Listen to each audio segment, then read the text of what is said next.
Sunog nagluntad sa pila ka mga kabanwahanan sa probinsya sang Aklan, Capiz, kag Iloilo. Nakatutok Josel Huesca.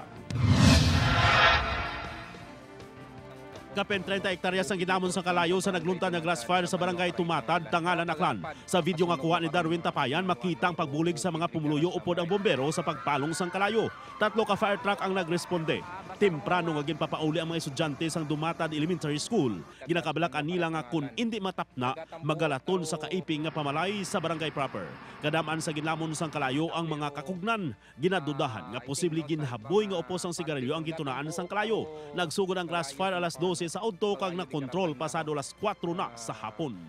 Isa ka balay nasunog sa barangay Asdom, Ibajay, Aklan, Martes sang aga. Sa report sang Ibajay Fire Station, kapin 120,000 pesos ang balor sang propiedad nga nasunog. Partially damaged ang duha ka panalgan nga balay nga ginapanigyahan ni Jenilyn Riego. Padayon pa ang investigasyon sa Ibajay Fire Station sa nagluntad nga sunog. Ginlamon sang kalayo ang porsyon sang Poultry Farm nga ginapanigyahan ni Lester Aranyo sa barangay Nasapahan, Limiri, Iloilo kahapon sang hapon. Sunog kay SFO to San Bautista, pasado las 4 sa nagluntad ang sunog. Ginakayo ang fire truck sang Limiri gani gilayon nagpangayo sang bulig sa Sara kag San Rafael Fire Station.